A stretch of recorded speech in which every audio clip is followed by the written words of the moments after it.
Ini adalah tag video langsung dan tidak ada editan seperti biasa. Oke, kita akan bahas. Di luaran sana ada begitu banyak banget gitaris-gitaris yang sangat jago, yang bahkan bisa mengcover lagu dengan sempurna ataupun dapat melakukan improvisasi gitar yang sangat-sangat epic dan sangat-sangat apik. Bahkan seringkali ada juga gitaris-gitaris yang bisa membuat sebuah aransemen musik yang sangat indah. Tapi kenapa hanya ada beberapa gitaris yang dapat dikenal dan dapat menjadi terkenal? Kenapa coba? Ya, jawabannya adalah branding. Sebut saja misalnya ya, ada gitaris kantoran, ada ojol bergitar, ada Abim Finger misalnya, atau ada juga Alip Bata. Mereka adalah gitaris-gitaris yang mumpuni dan akhirnya dikenal oleh banyak orang. Walaupun tidak dapat dipungkiri ada begitu banyak gitaris yang sebenarnya mungkin secara teknikal ataupun secara skill ataupun secara keilmuan yang juga sama jagonya dengan mereka atau bahkan mungkin lebih jago. Tapi kenapa mereka yang dikenal? Ya, jawabannya itu tadi, branding. Di mana orang-orang ini dapat membuat sebuah nama, sebuah identitas, sebuah suatu karya atau apa, bukan karya sih, sebuah identitas lah ya, sebuah identitas yang akhirnya dapat dikenal oleh begitu banyak orang, begitu mudah untuk diingat, dan begitu gampang untuk kita rasakan relate dan dekat dengan kita. Seperti tadi contohnya, gitaris kantoran, oh ini adalah gitaris yang profesinya dia di kantor, atau entah dia pegawai atau pemilik kantor, entahlah itu ya, yang jelas dia gitaris yang fokus kegiatan kerjanya adalah di kantor. Orang kantoran biasa, tapi ternyata memiliki kemampuan main gitar yang mumpuni. Atau misalnya Abim Finger, itu seorang anak kecil yang luar biasa, sensasional dan juga berbakat sehingga dia bisa memainkan gitar yang sangat epik dan sangat bagus. Kita juga kenal misalnya Alip Bata, seorang tokoh gitaris yang sebenarnya kalau kita lihat profilnya di luar dia sebagai gitaris yang handal, mungkin dia adalah sosok profil yang sederhana, sosok pegawai di sebuah manufacturer mungkin gitu ya, yang tidak disangka-sangka ternyata dia seorang gitaris yang ahli dan memiliki kemampuan bergitar yang sangat mumpuni dalam dunia fingerstyle. Atau misalnya ada sosok ojol bergitar, yaitu di ekspektasi kita lah ojol itu orang-orang yang biasanya sibuk dengan kegiatannya di dunia perojolan tapi ternyata memiliki kemampuan bergitar yang cukup mumpuni. Itu mereka menjadi orang-orang yang memiliki identitas yang ikonik yang mudah sekali diingat. Nah, kali ini kita akan bahas bagaimana sih caranya seorang gitaris ataupun sebuah band dapat menentukan atau dapat membuat sebuah brandnya, dapat menentukan sebuah brandnya dan menciptakan branding yang kuat di mata masyarakat. Sebenarnya ada 7 poin. Ya, kita akan mulai. Poin pertama, yaitu pilihlah nama brand yang mudah diingat, mudah dikenal, dan mudah diucapkan. Gimana caranya? Yaitu mengambil kata-kata yang berelasi, yang sering kita dengar, yang ada di sekitaran kita, tapi cocok dengan situasional kita gitu. Nama ini juga harus bisa mungkin unik ya. Jadi orang begitu mendengar langsung catch up, langsung wah ini menarik nih, kayaknya ada sesuatu yang lucu di sana. Kayak tadi misalnya kita dengar Alip Bata, oh kita biasanya mendengarkan Alip Bata ini orang-orang yang belajar Iqra atau belajar membaca Al-Quran gitu kan, baik muslim ataupun non muslim juga akan pernah mendengar, oh ketika akan membaca Al-Quran kita akan mulai dengan belajar Alip Bata misalnya gitu kan.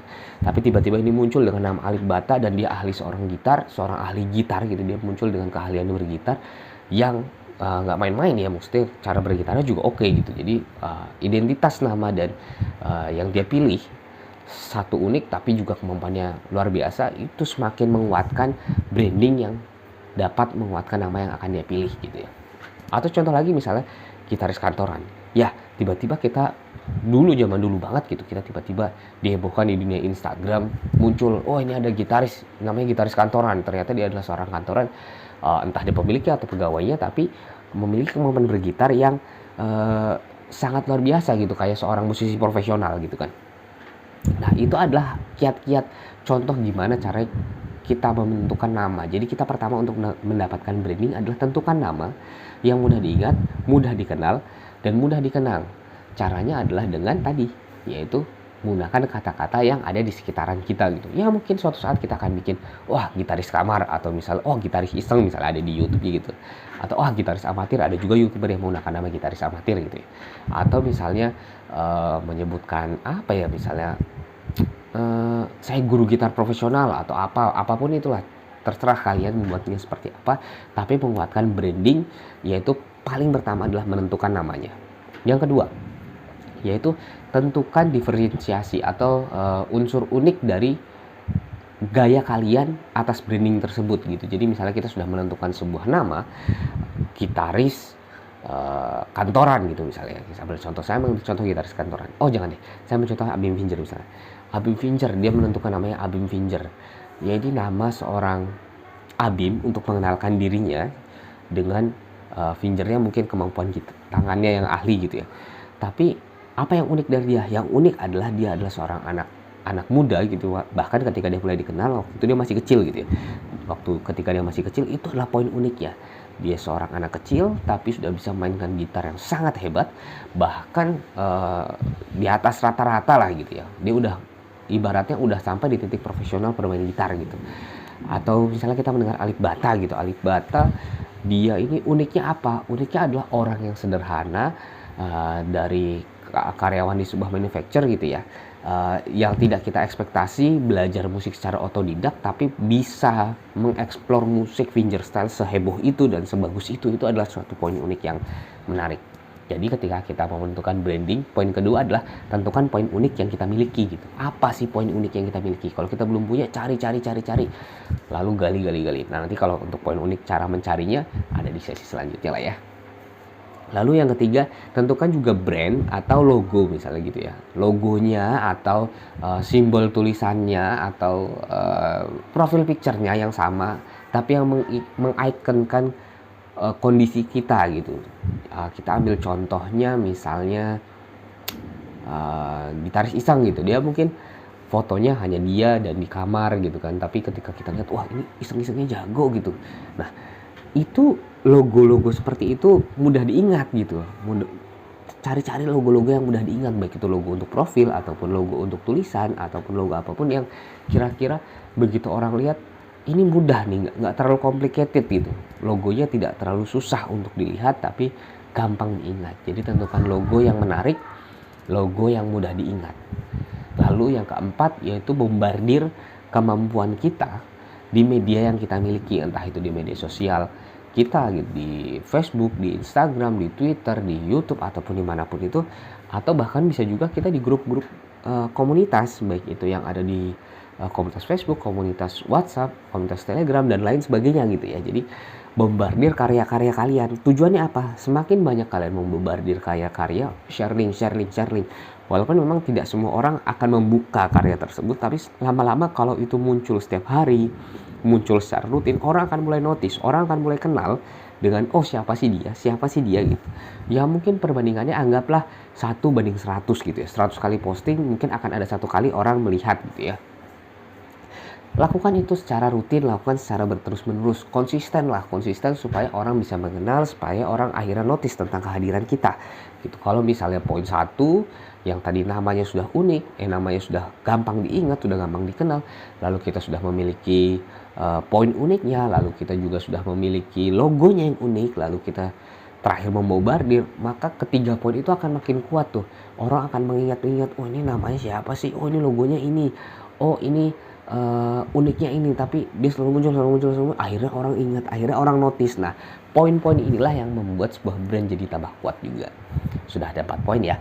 Sekarang poin yang kelima, jangan lupa sering-sering ikut di event-event offline gitu, event-event offline atau kegiatan-kegiatan offline apapun itu. Bisa kegiatan jamming, bisa kegiatan reguleran cafe, bisa kegiatan bukan sosialisasi, kayak parade musik atau festival musik, apapun yang ada yang offline yang masih memungkinkan kalian bisa joinlah, karena itu adalah sarana kalian membangun relasi, membangun kolektivitas, membangun jaringan yang nantinya akan sangat bermanfaat untuk karir kalian.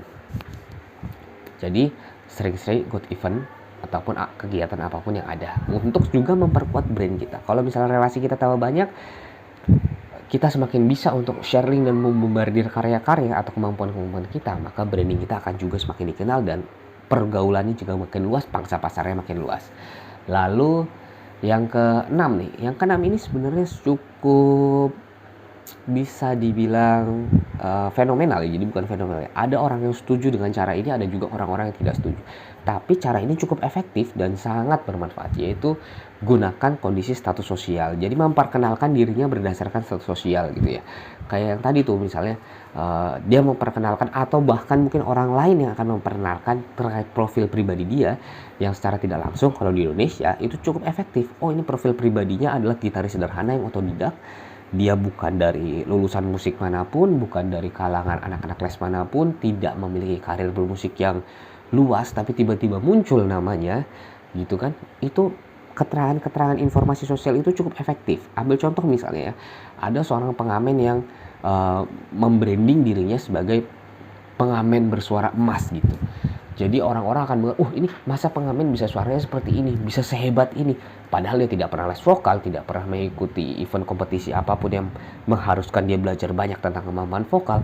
Tapi dengan seiring berjalannya waktu, sesering dia berpraktisi, berkegiatan secara profesional dalam kegiatan mengamen ya, akhirnya suara vokalnya terbentuk, maka dia membentuk brandnya, ini saya pengamen bersuara emas gitu kan. Walaupun memang tanpa perlu les vokal, jadi orang akan melihat, wah ini dia nggak les vokal aja bisa sehebat ini loh. Jadi orang-orang tertarik gitu loh untuk hal-hal yang status sosial itu, status dan kondisi sosial tuh orang tertarik untuk mengeksplor kalau misalnya ada ketidakcocokan gitu loh. Hal-hal yang seharusnya umumnya nggak seperti ini tapi ternyata bisa jago, umumnya tidak seperti ini tapi ternyata bisa hebat. Nah, umumnya tidak seperti ini tapi ternyata bisa, itulah yang akan menarik orang gitu. Jadi menceritakan tentang kondisi sosial kita. Lalu yang ketujuh yaitu manfaatkan media sosial yang kita miliki. Seperti yang tadi sudah dijelaskan, semakin banyak media sosial yang bisa kalian akses, semakin banyak jaringan, semakin banyak relasi-relasi, media sosial akan semakin efektif. Nanti mungkin saya akan membahas juga terkait bagaimana sih digital marketing, internet marketing, digital sales, internet sales dalam halnya untuk penggunaan media sosial. Ini sangat berguna kalau misalnya sudah sampai di titik untuk menjual suatu karya kita. Nah, jadi ada 7 poin nih. Yang pertama yaitu menentukan nama. Oke, menentukan nama yang mudah diingat, mudah dikenal, dan mudah dikenang. Yang kedua, jangan lupa untuk mendapatkan kode unik yang kita sebut kode ini. Apa sih poin uniknya kita?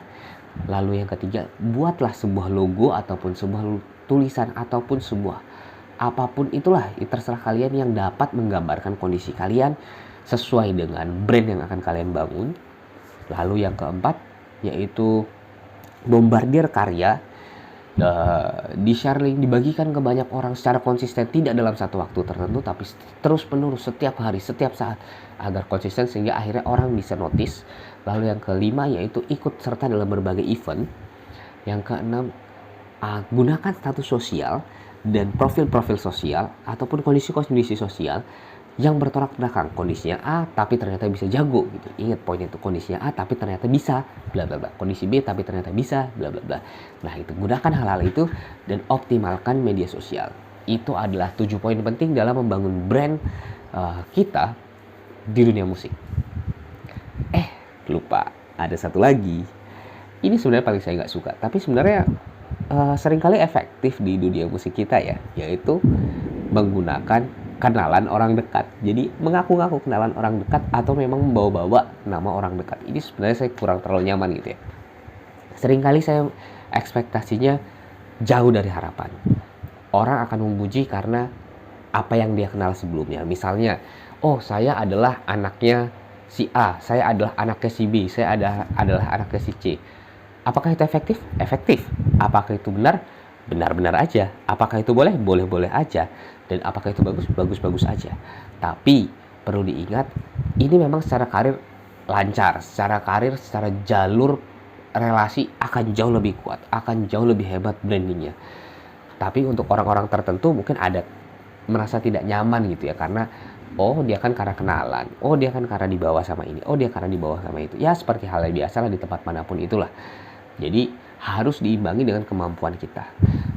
Nah, kemampuan kita pun jangan bertanya sama orang-orang yang sekedar dia kenal sama orang tua saya, dia kenal sama guru saya, dia kenal sama saudara saya. Karena biasanya orang-orang yang sudah kenal dengan relasi sebelumnya akan cenderung mengatakan iya bagus, iya berbakat, iya ini, karena ada rasa mengingat-ingat jasa-jasa orang-orang yang lalu. Cobalah bertanya kepada orang-orang yang objektif, yang tidak terlalu kenal dengan orang-orang relasi kita sebelumnya gitu. Jadi coba tanyakan gimana objektivitasnya. pasti ada perbedaan dari orang-orang daripada kita bertanya sama orang-orang yang sekedar sudah mengenal sebelumnya. Tapi apakah ini efektif? Sangat efektif. Menggunakan relasi, menggunakan kenalan, menggunakan historical, itu sangat efektif. Terima kasih. See you. Jangan lupa subscribe, share, dan like, serta komen ya. Dah.